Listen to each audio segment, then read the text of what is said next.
Iran और America के बीच इस वक्त जो खिचड़ी पक रही है, उस खिचड़ी को आइए आपके सामने परोसने की कोशिश करते हैं। दोस्तों, अमेरिका और ईरान के बीच अभी भी सुलह नहीं हो पाई है। दूसरे दौर की बातचीत पाकिस्तान के अंदर रद्द हो चुकी है। स्टेट ऑफ हॉर्मुज अभी भी ईरान के कब्जे में है और दूसरी तरफ अमेरिका ने भी ईरानी जहाजों की नाकेबंदी समुद्र में कर रखी है। अब जो खबरें आ रही हैं उसके मुताबिक अमेरिका ईरान के ऊपर अभी हमला नहीं करेगा। डोनाल्ड ट्रंप भले ही कितनी भी बड़ी बड़ी धमकियां देते हो कि हम आपके पावर प्लांट को तबाह कर देंगे, आपके तेल के ठिकानों को तबाह कर देंगे, लेकिन अमेरिका इतनी आसानी से अब ईरान के ऊपर हमला नहीं करेगा। दरअसल रिपोर्ट्स ऐसी हैं कि अमेरिका के पास मिसाइलों की कमी हो चुकी है। अमेरिका के उपराष्ट्रपति जेडी वेंस ने पेंटागन के ऊपर नाराजगी जताते हुए कहा है कि पेंटागन जो आंकड़ा बता रहा है वो आंकड़ा बहुत ज्यादा गलत है। पेंटागन ने हमें जानकारी दी कि हमारे पास मिसाइलों के भंडार हैं, लेकिन मिसाइलें बहुत ज्यादा कम हो चुकी हैं अमेरिका के पास। पेंटागन लगातार अमेरिकियों से झूठ बोल रहा है। जेडी वेंस जो उपराष्ट्रपति है अमेरिका के, उन्होंने इस बात को लेकर नाराजगी जाहिर की है। अमेरिका के एक्सपर्ट्स, अमेरिका के कुछ अधिकारी इस बात का दावा भी कर रहे हैं कि डोनाल्ड ट्रंप हमला करना चाहे भी फिर भी ईरान के ऊपर हमला नहीं कर सकते, क्योंकि अमेरिका ने बहुत सारी पैट्रियट मिसाइलें ईरान के ऊपर हमला करके गवा दी हैं। अमेरिका के पास इस वक्त मिसाइलों की कमी है। 2 साल का जो भंडार था अमेरिका का वो खत्म हो चुका है, इसलिए अमेरिका इतनी आसानी से ईरान के ऊपर अब हमला नहीं करेगा। अमेरिका के पास बस एक ऑप्शन जो बहुत आसान नजर आ रहा है वो है ईरानी जहाजों की नाकेबंदी। अमेरिका नाकेबंदी को लगातार जारी रखे हुए है और अमेरिका ये चाह रहा है कि हम इस नाकेबंदी को जारी रखते हुए ईरान के ऊपर दबाव डालें ताकि वो स्टेट ऑफ हॉर्मुज खोल पाए।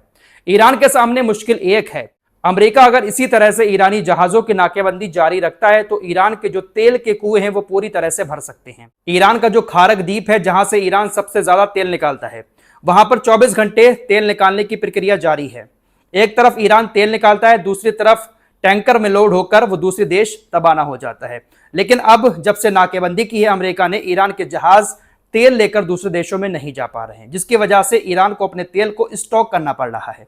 खारक द्वीप पर जितने भी तेल के कुएं बने हुए थे वो तमाम तेल के कुएं लगभग भर चुके हैं। मीडिया रिपोर्ट्स के मुताबिक तकरीबन 7 से 8 दिन के अंदर, कुछ मीडिया रिपोर्ट्स ऐसा भी दावा कर रही हैं कि 22 दिन के अंदर ईरान के सारे तेल के कुएं पूरी तरह से भर जाएंगे, जिसके बाद ईरान को अपने तेल निकालने के प्रोसेस को रोकना पड़ेगा।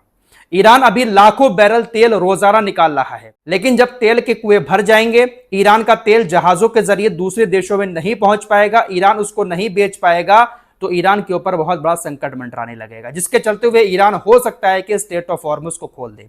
फिलहाल अभी अमेरिका अपने नाकेबंदी जारी रखे हुए है। हालांकि ट्रेन के जरिए, कुछ ट्रेन हैं ऐसी जो उसके जरिए ईरान चाइना को तेल लगातार भेज रहा है। इसके अलावा ईरान अमेरिका की नाकेबंदी को तोड़ते हुए अंतर्राष्ट्रीय जल क्षेत्र से पाकिस्तान तक भी तेल पहुंचा रहा है। जहां जैसा मौका लग रहा है ईरान का, वहां से अपने जहाजों को निकालकर वो दूसरे देशों तक पहुंचा रहा है।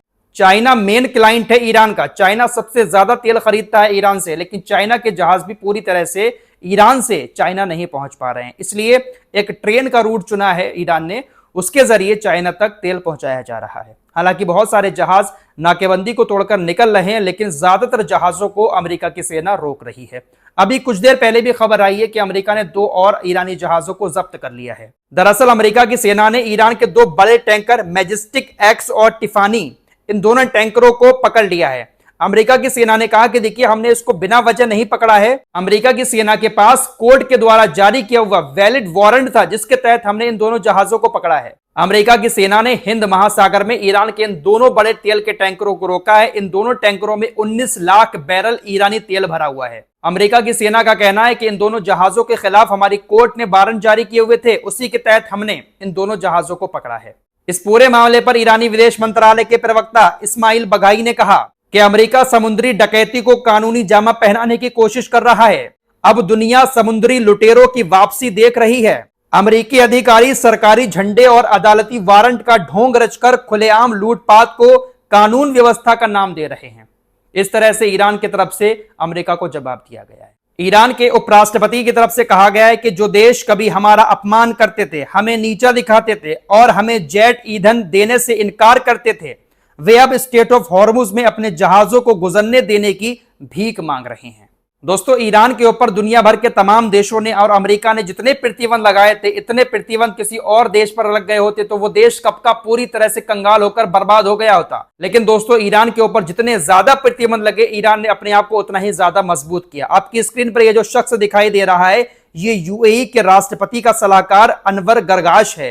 ये ईरान के बारे में कहता है कि ईरान परमाणु हथियारों के बिना भी सुपर पावर की तरह व्यवहार करता है। सोचिए अगर उसके पास ऐसे हथियार होते तो क्या होता।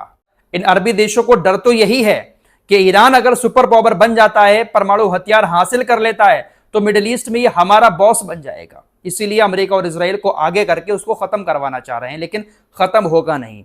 इन अरबी देशों को ऐसा लगता है कि हम तो गुलामी कर ही रहे हैं, अय्याशियां मस्तियां कर ही रहे हैं अमेरिका और इजराइल के साथ मिलकर। ईरान इनको रोकने की कोशिश कर रहा है। अगर ईरान ही खत्म हो जाएगा तो पूरा इलाका फिर हमारे कब्जे में हो जाएगा। फिलहाल अभी एक और खबर आ रही है कि इन तमाम नाकेबंदियों के बीच ईरान ने स्टेट ऑफ हॉर्मुज से एक जापानी सुपर टैंकर को गुजरने की इजाजत दी है।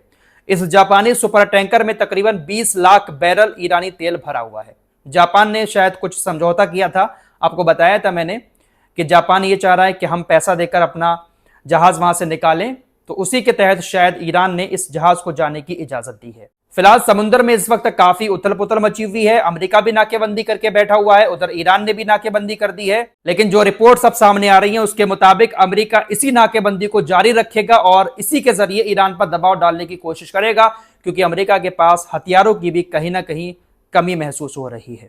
फिलहाल आप लोगों को मैं कल बता चुका हूं कि ईरान के विदेश मंत्री अब्बास अराक्ची रशिया के दौरे पर गए। उन्होंने वहां पर व्लादिमीर पुतिन से मुलाकात की। बहुत सारी तस्वीरें सामने आई हैं मुलाकात की। राष्ट्रपति व्लादिमीर पुतिन के सामने अब्बास अराक्ची ने बहुत सारी बातें रखी। व्लादिमीर पुतिन ने स्टेट ऑफ हॉर्मुज की नाकेबंदी को जायज ठहराया। व्लादिमीर पुतिन ने कहा कि ईरान के लोग साहस और वीरता के साथ अपनी लड़ाई लड़ रहे हैं और यह बहुत अच्छा काम है। साथ ही साथ व्लादिमीर पुतिन ने यह भी कहा कि हमें ईरान के सुप्रीम लीडर मुज्तबा खामनेई का मैसेज भी मिला है। ईरान बहुत साहस के साथ इस लड़ाई को लड़ रहा है। स्टेट ऑफ हॉर्मुज में ईरान ने जो नाकेबंदी की है, हम इन तमाम चीजों का समर्थन करते हैं। वहीं दूसरी तरफ ईरान के विदेश मंत्री अब्बास अराक्ची ने भी रशिया की सपोर्ट को लेकर रशिया का शुक्रिया अदा किया और विदेश मंत्री अब्बास अराक्ची ने व्लादिमीर पुतिन से कहा कि वो अमेरिका के खिलाफ अपनी लड़ाई जारी रखेगा। ईरानी विदेश मंत्री अब्बास अराक्ची ने व्लादिमीर पुतिन से यह भी कहा कि दुनिया को अब अमेरिकी सेना के मुकाबले ईरान की ताकत का एहसास हो गया है। अमेरिका ने इस युद्ध की शुरुआत की और ईरान को महाशक्ति बना दिया।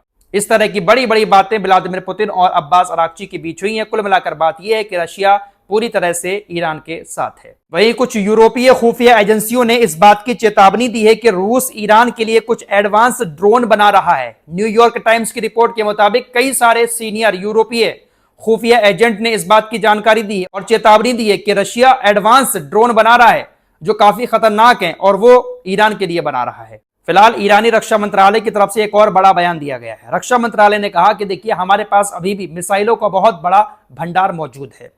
तस्नीम न्यूज एजेंसी की रिपोर्ट के मुताबिक ईरान की लगभग 900 कंपनियां देश की सेनाओं और रक्षा मंत्रालय के साथ मिलकर काम कर रही हैं। फिलहाल कुल मिलाकर बात यह है कि अमेरिका और ईरान के बीच अभी भी कोई समझौता नहीं हो पाया है। रही बात लड़ाई की, मिसाइलें दागने की, बम धमाके करने की, तो हो सकता है कि कभी अमेरिका की तरफ से कर दिए जाएं हमले शुरू फिर से, लेकिन अभी फिलहाल अमेरिका पूरा फोकस समुद्री नाकेबंदी पर कर रहा है।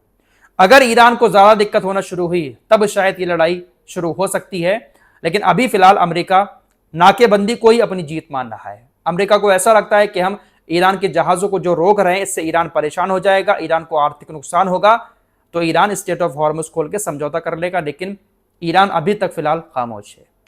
जैसा चल रहा है वैसा चला रहा है। ईरान भी जहां पर मौका लगता है जहाज निकाल लेता है, जहां पर मौका लगता है अमेरिका के ऊपर छोटे मोटे हमले ईरान की तरफ से कर दिए जाते हैं। फिलहाल अभी उथल पुथल समुद्र के अंदर ऐसे ही जारी है।